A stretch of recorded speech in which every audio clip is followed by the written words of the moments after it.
Hi, it's Finance Nation. I believe it's January 6th, Friday, 2023. Happy New Year.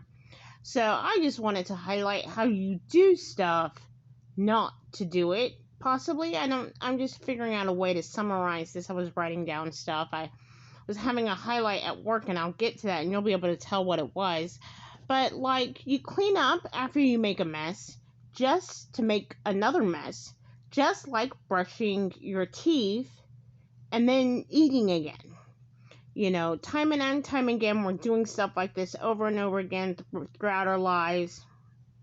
You might check out 50 library books and read 0 pages, like renting or buying a movie, video game, or music, and not watching or playing it. You know, these things that we do, making a mess after cleaning up, is right away like you're like, I just did the dishes, or I just, you just laid in bed and you had made the bed. If you ever make your bed at night right before you lay in it, and then you're getting it all messy again, so you're not making it again. So maybe you're like, well, maybe I should make it, and you should make it in the morning, right? Well, it's just, again, one of those things that it just feels self defeating, and you want to have purpose, and you can still have purpose in, like, making a mess. Like, are you having fun? And then, it's when you checked out 50 library books, or you rented or bought a movie or video game or music, what you did it intentionally to enjoy that, possibly, but what did you do with your time? You possibly did something else. So with that said, let's moving on. Another example I came up with is you get full coverage for car insurance, and then you don't use it when you get in an accident. So, and I'm not saying when this is their fault. I'm saying when this is your fault. And then what you do is you make sure that you know someone that will be cheaper than your deductible. So, whether it's a high deductible or low deductible, or whether it was a fender bender or whatever, you're like, or maybe some people, they're like, oh, I'm not going to fix that. It's a car, it's an intangible object. It's not like a home or some other, like a television set that you necessarily going to have could last 30 years necessarily, or a desk or a piece of furniture. It is a car that literally goes out of service after so many years, so they don't want to get it fixed up. But you have full coverage. Maybe it's for something else, maybe like anti-theft insurance or some other pieces to have umbrella insurance. You could be doing that, because my car insurance, it doesn't give the option for many features of other pieces of insurance without just switching all the way to full coverage. It's like you have to switch all the way to full coverage if you want certain coverages. You can't just get this, that, and the other thing and not have the full coverage. The other aspects, the main pieces, you have to switch full on blown. And so, with that said, maybe you were planning, maybe you had good planning, maybe you did it intentionally, maybe you were doing something else. Another example, these other two examples, so you can tell I was thinking this when I was at work. So here's the lighter one. Like, maybe you call this customer service phone number. Maybe not you, but you know someone, or you known someone that or it's happened to you, where they've called customer service, and not to get customer service, but to tell them how to do their job. There was like, well, what's your question? And they have no question. They just want to tell them what to do. And so they're not there to necessarily even purchase a product or anything. It's like, well, did they come to that store to purchase the product? And initially, maybe they did, maybe they didn't. But my thing that made me think of this was, like, people, in particular, come to self-checkout to have 100% of their groceries checked out by the self-checkout attendant. And there are several registers open, but even when there's not, like say there's 2 or 3, there are no lines, and you still come to self-checkout and you want your whole thing, and that's fine as far as me just doing my job and providing good customer service. But when you're affected by the 5 most people that you're surrounded by, and you end up being like them, you have to start putting in check when you realize, why am I all of a sudden impatient? And you realize that when people communicate to you their impatience verbally, and then by saying something, that maybe they're rubbing off on you. So realize that you are rubbing off on other people, your family members, and other stuff like that. If they say that you're like the 5 most people that you spend the most time around. Now, you spend the most time with yourself, and I live alone, so I literally have my work hours. So I'm spending time with impatient customers. That sounds horrible. And maybe you're like, okay, well, you want to spend time with nice customers and think of their nice attributes. But all of a sudden, I was becoming impatient when it came to other stuff, or frustrated. And I was like, why am I becoming frustrated or impatient? And that's what just made me think of this. So, so you're just doing stuff not to do it. You clean up after you make a mess just to make up another mess, like brushing your teeth, then eating. And, so if you're doing that, that could be something like you get in the habit of brushing, possibly because you have a dentist in the family, or you know someone who's always like, brush your teeth, brush your teeth, brush your teeth. You could be more cleanly. If someone in the family was like, be more cleanly, you could be more orderly. If you were raised that way, to be more orderly in one aspect of your life. However, when you turn around and make a mess of it, maybe it's also easier to clean right back up after yourself on that, whether it's a financial mess or what have you, because of orderly and the brain and the organizational skills that you have obtained throughout your life, and those influences that that you have. So just same for goes, you checking out 50 library books and you read 0 pages. So you take out 50 library books and you read 0 pages, or you rented a music, or you bought music, or rented a movie, and you didn't follow through and watch the movie. You didn't follow through and read a single page of the book. And was it a goal? Was it a commitment? And are you a different type of studious student? And what point are you at in your life? And what are your commitments? And if you commit to reading a book about a certain topic, or is it all 50 novelist fiction type of interesting books as well? Like, is it a goal-oriented book? Is it nonfiction?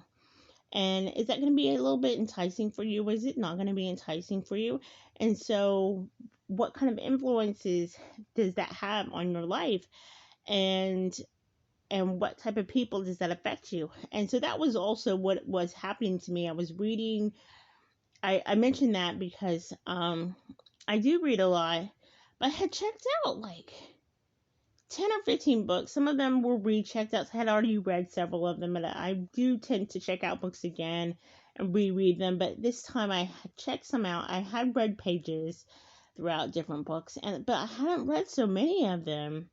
I had read a lot less than I had expected to read. And so, shocking as I'm discussing this right now, I'm sitting here thinking, well, is really disappointing, but that could be a huge influence in my life, these nonfiction books that have a positive influence in my life. And if I'm having negative influences in my life, um, then you don't want a job to impact you, but because you want to be in control of your mind, but then it's like, well, you're not paid to work all the time, but that's what was happening. I do enjoy the books, but what was happening at work, I was like training my mind, retraining my thought process, and I had retrained my mind. And so I'm sitting there thinking, what was happening? What was happening? And I was luckily able to recognize it, but it was possibly from the training, from the video material, from the reading material that said all this stuff. And you really hate that because you're like, well, I don't want to be like the five most people I spend the most time with. And I'm not even thinking that the customers necessarily impatience was something that was there. And so I had to switch over and really adjust to that, because I am a Christian and I do believe in God. And so but when you've subscribed to this practicum of behavior, practice, thinking, and mannerisms, then it's like, well, is this, I don't want to, it's not always as easy for me to give that to God and say, okay, God, it's up to you. And then God is already telling me, oh, well, here's the problem. I've already given you the solution. Um, you know, you need to put it to practice, and putting it back on me in a sense. And then of course, let's see here. You get full coverage for car insurance. You don't use it, or you make sure you know someone that will be cheaper than your deductible.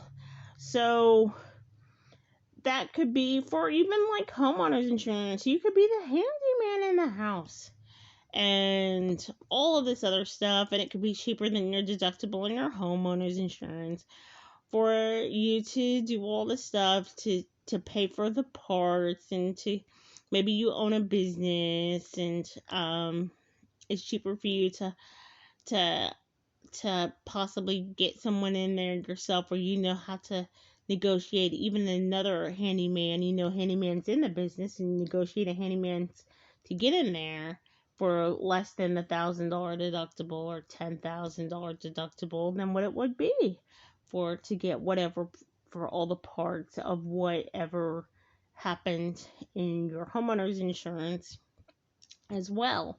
So that is something to think about. And then when we have these coverages, theft insurance. How many times I've actually had, and I decided I didn't want to do a warranty anymore, because the last time I had a warranty, I had all these warranties, and I was so proud of myself because I was keeping them in a folder. And so in the beginning, I probably would have turned it in had something happened.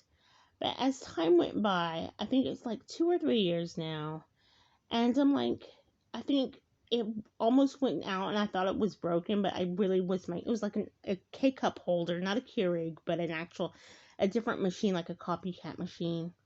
And I was like, oh, I didn't put water in it. But if it had broken, and the warranty was still in it, but if it had broken, I would have been like, oh, I really didn't want to hassle with the warranty. Maybe I should not invest in the 3-year warranty. It was a good rate. It was only like maybe $6. And that's the thing. I had a cell phone warranty for a $60 phone. It was like they had a 2-year warranty for like $4 or $5, and a 3-year warranty for $7. And so I paid the 3-year warranty for the $60 phone, and I think that's out. But these things, and the practice to keep it all in order and keep it in a folder. And so, like I said, as time went by, I was like, oh, I'm glad I have this. I'm glad I have this. And then to even know I have cell phone coverage. So I have cell phone coverage with as a credit card benefit because I pay my cell phone service bill with that, and it's just like, and it's one of my phones is a $60 phone, and my other phone is only a $40 phone. So it's just like I have cell phone coverage on this phone, and it's up to $600 on each phone. And many different credit card companies have these benefits on no annual fee cards, so you can look into it. Who knows how long? And of course, they have these benefits because people like me will go, "Oh, I have this benefit. I'm paying the internet service on it."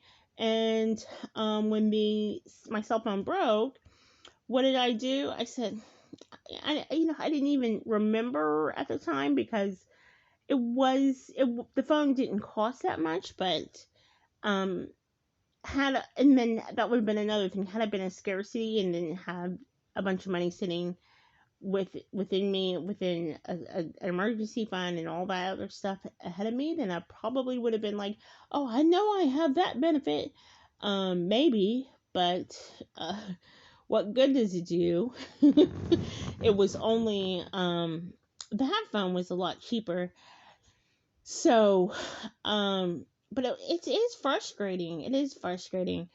And so I just decided, oh, I'm going to head to the store. And I turned around. It had broke that night, and the store was still open, but I was like, you know what? I'm not going. And then the first thing I did at 6 o'clock in the morning the next day, I just went to the store and I picked one up, and it was a good feeling not to worry about something like that. Had it been, of course, like $400, that would have been a different story. I'd probably want to save up for it. Not that I didn't have $400, but not that I want to just drop it like that, because I am a cashier after all. So let's see here. Here we go. I got into that for a minute, and moving on, call customer service, not to tell them how to get customer service, but to tell them how to do their job.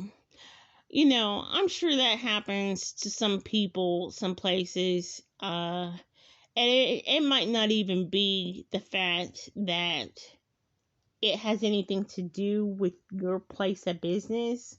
It could be that they're mad at something that happened to them at another place of business or somewhere else, so they're going to complain to you about it. And so that's always pleasant. And so with that said, you do stuff not to do it. I'm up to 18 minutes. I'm going to keep it short. So let's see here. Thank you for your time, and Finance Nation. Okay, I'm trying to close it. I can open it up, but I just working on the close. 18 minutes and 45 seconds. Good night.